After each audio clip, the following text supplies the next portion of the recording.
আজ একটি পরিবর্তনের সময় এসেছে।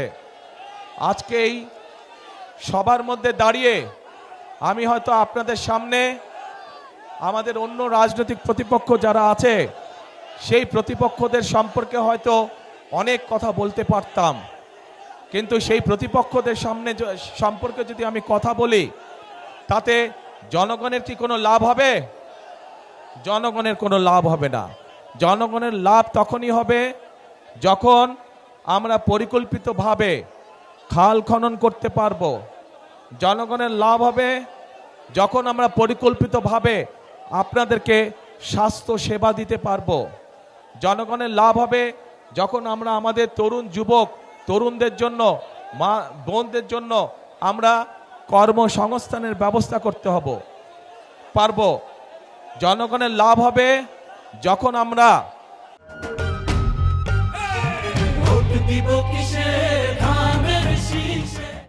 আপনাদের জন্য রাস্তাঘাট, ব্যবসা বাণিজ্য অর্থাৎ আইন শৃঙ্খলা সঠিক রাখতে পারবো। তখনই জনগণের লাভ হবে। রাজনৈতিক প্রতিপক্ষ সম্পর্কে অনেক কথা বলা যায়, কিন্তু তাতে জনগণের লাভ কোনোই হবে না।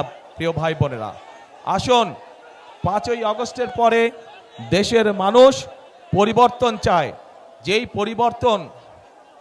পরিবর্তনের ফলে দেশের মানুষের সমস্যা ধীরে ধীরে কমে আসবে।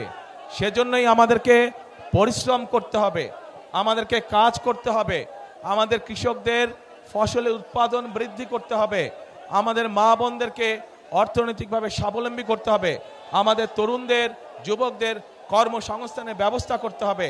আমাদের মানুষরা, দেশের মানুষ যাতে নিরাপদে রাস্তাঘাটে চলাচল করতে পারে, নিরাপদে ব্যবসা বাণিজ্য করতে পারে, নিরাপদে চাকরি বাকরি করতে পারে, সেই জন্য আইন শৃঙ্খলা ব্যবস্থাকে কঠোর হস্তে নিয়ন্ত্রণ করতে হবে। আমাদেরকে জনগণের তখনই ভাগ্যের পরিবর্তন হবে। আমরা দেখেছি বিগত স্বৈরাচারের সময় কিভাবে এই দেশের জনগণের সম্পদ লুটপাট করে বিদেশে পাচার করে দেওয়া হয়েছিল।